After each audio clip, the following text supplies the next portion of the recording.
নমস্কার, সালাম এবং সবাইকে আন্তরিক শুভেচ্ছা। আশা করি আপনারা সবাই ভালো আছেন।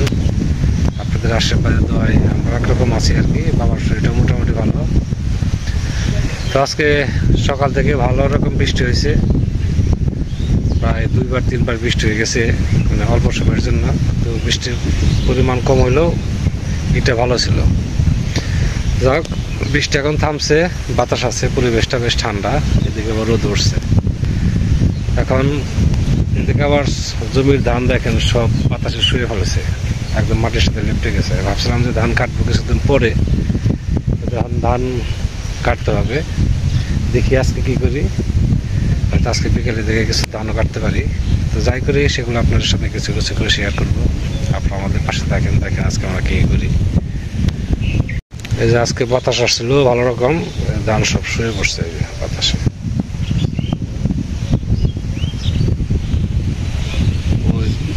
পূর্ব পাশের জমিটা ওটাও একই অবস্থা। একটু আগে যাই দেখি। এই যে পূর্ব পাশের জমির ধান, সম্পূর্ণ জমি ধান শুয়ে পড়ছে। এগুলা হবে কি, 2-3 দিন যদি এই ব্যবস্থায় থাকে তাহলে আবার এই ধানের থেকে আবার শিকড় জ্বালাবে। এই জমিগুলো খুব তাড়াতাড়ি কেটে ফেলতে হবে। আজকে প্রথম ডাটা খাবো এখানে।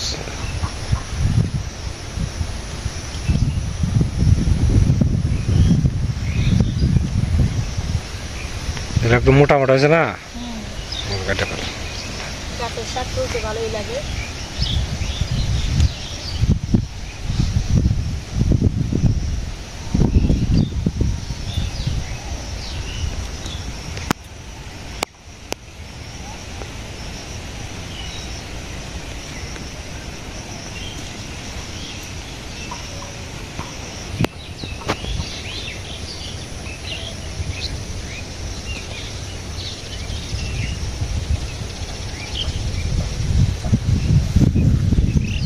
এই ডাটা পাটের সমান সমান লম্বা হবো। হ্যাঁ,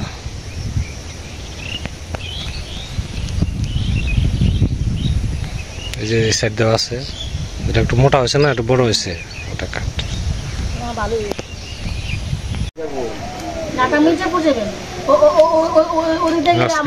বাসার ইল তাহলে আপনার পুস্তকগুলো ব্রিজে নেমে আমাকে ফোন দিন।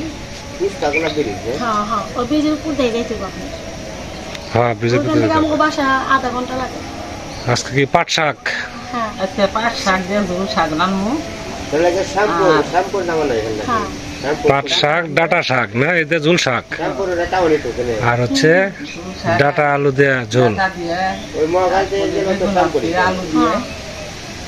আমাকে বাসা আগে ফালাইবেন, তারপর আপনি নিজে পূজা লাগবে। মানে আমাকে বাসার ইয়ের মধ্যে স্টেশনে নেমে তারপর আপনার শ্যাম্পু যাওয়া লাগবে, ওইখান থেকে আপনার সিএনজি নেওয়া লাগবে।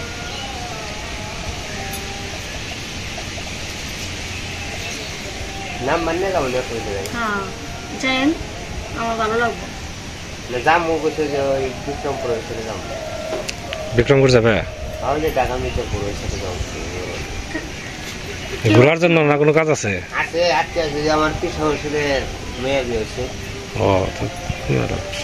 এখানে গেলে যেমন একটু আমি একবার গেছিলাম বিক্রমপুর।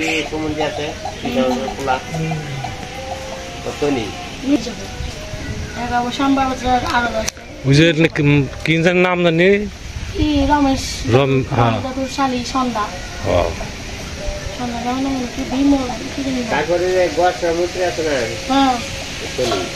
আমি গেছি তোমার বাড়িতে, আমি ওনার বাড়িতে গেছি। হ্যাঁ, আমরাও গেছি। সেনাপতি যে বোনের জামাই সেনাপতি আমাকে বাড়িতে আইছিল, তো পড়াশোনার লেগে বিয়ের সম্বন্ধ করছিল।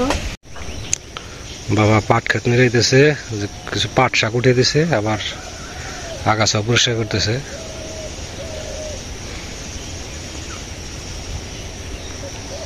পাট অল্প দিনে বড় হয়ে গেল, তাই না? 2-1 ফোঁটা বৃষ্টি পড়াতে আরো যেমন বেশি বড় হয়েছে। উপরে জমিটাও বড় হয়ে গেছে, পাট লাফে লাফে উঠতেছে। এই পাশ দিয়ে ঘন হয়েছে বেশি পাট।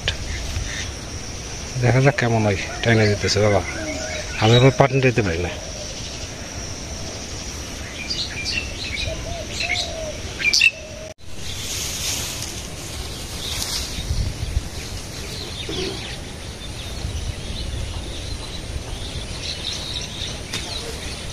যেহেতু ঠান্ডা ঠান্ডা আছে, কিছু ধান কাটি দেখি, আবার ওদিকে মেঘ করছে, হয়তো আবার বৃষ্টি আসতে পারে।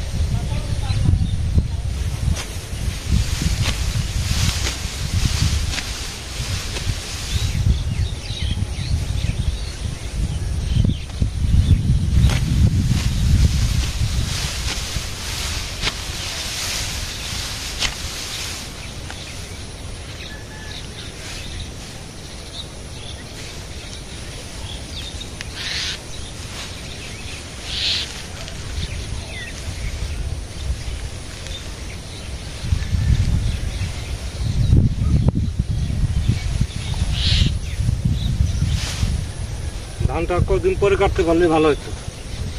এই যে সবুজ সবুজ রয়ে গেছে, কিছু আছে আছে অর্ধেকই কাঁচা, এখন কিছু করার নাই, পড়ে গেছে। মনে করেন যে কটা পড়ছে কটা পাকবে না, আরো বৃষ্টি হলে আরো ধান গেরাইব।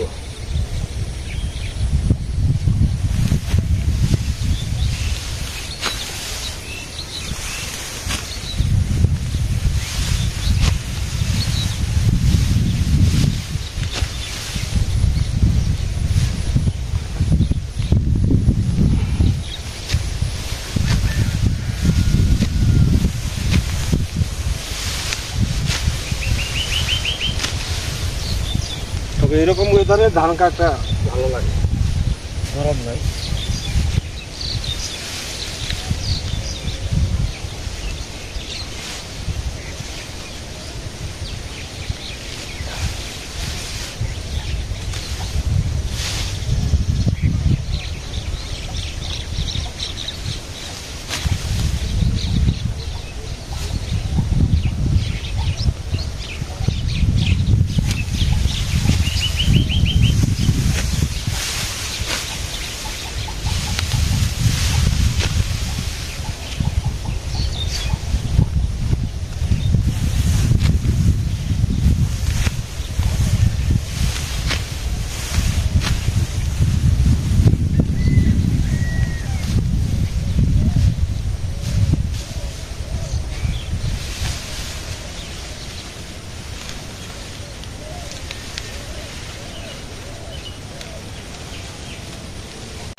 এই যে বৃষ্টি কত সময় হয়ে গেল, টিপ টিপ বৃষ্টি এখনো শেষ হয় নাই। এরকম বৃষ্টি কাজের খুব ব্যাঘাত ঘটায়, একচুট হয়ে যায় তাহলে ভালো।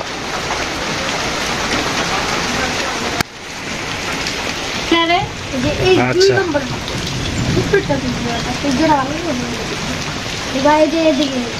কাদা হয়ে গেছে সব। চাষি গেছে রান্না করতে বৃষ্টির মধ্যে।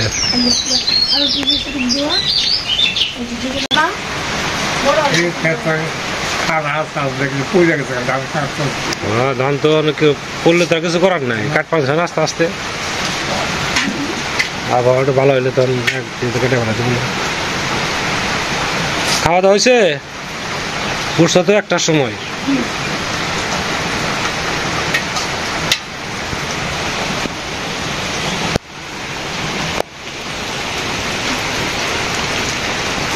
ট্যাপিনের বৃষ্টিটা খুব খারাপ।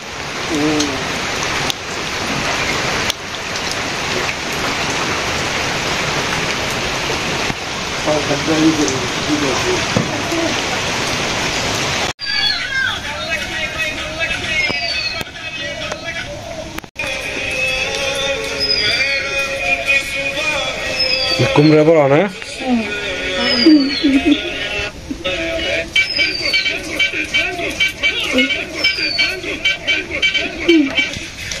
চাষি ভাত বসাইছে কেবল।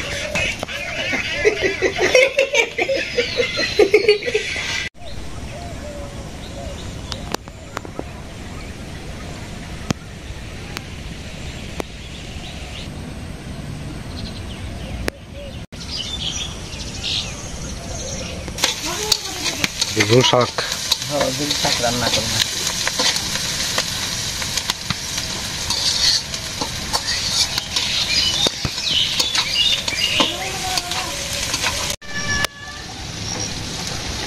এরপরে কি বড়া? একবারে মাছের ঝোল দিই। মাছের ঝোল। হ্যাঁ। তারপর খালি গরম গরম নামিয়ে বড়া খালি। বড়া তারপরে গরম গরম আচ্ছা ওটাই খাও। বড়া ওই যে খাইলে হজম হয়ে যাবে।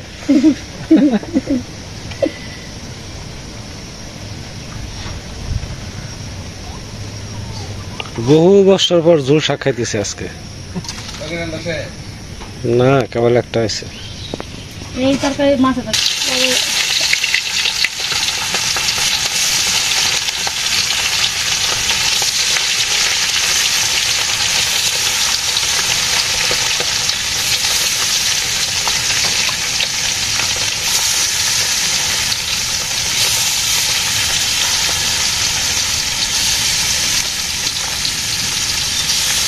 কি দিছ মুড়ি দিছ?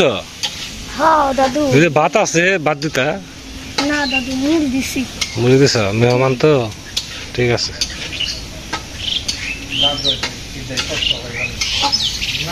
নমস্কার আমি তোমার সাথে আগে পরিচয় করে দিচ্ছি, চলো যাই আমার সাথে পড়িয়া শিখে কি বলো? আমি দেশের থেকে হ্যাঁ দেশে আইছি। রান্না দেরি আছে। আমি আসি গে ঘুরে আসি গে চাষি কখনে আমার আজ বিকালে কই যাই। তেলেই করেন হ্যাঁ এই শাক ঝোল দিয়ে মাছ ভাজি মাছ ভাজা দিয়ে আর এই ঝোল শাক দিয়ে। না এসে পরে এসে খাবো। না খেয়ে গেলে খারাপ লাগবো না গো। না মনে একবার হ্যাঁ ভাত হয়ে গেছে গা। ভাত হয়ে গেছে গা তো। থাক থাক এসে খাবো না। ভাত হয়ে গেছে গা। ওই যে মাছ হ্যাঁ, ভাজা। মাছ ভাজা তো করছি। আরে না এসে খাবো না। না না খেয়ে গেলে খারাপ লাগবো, অল্প কটা খেয়ে গেলে মনে একটা শান্তি থাকবো যে না খেয়ে গেছে।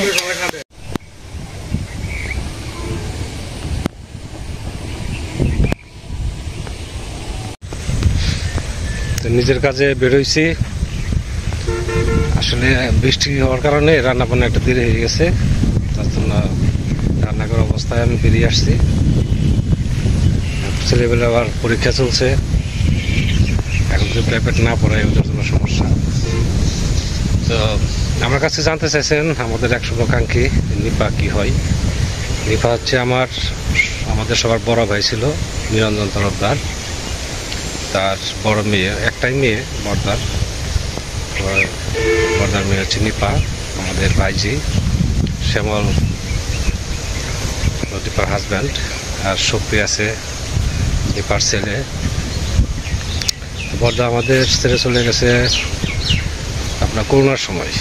করোনা হয়েছিল তখন তার কিডনির সমস্যা ছিল, আরও কিছু সমস্যা ছিল, ডায়াবেটিস ছিল প্রচুর।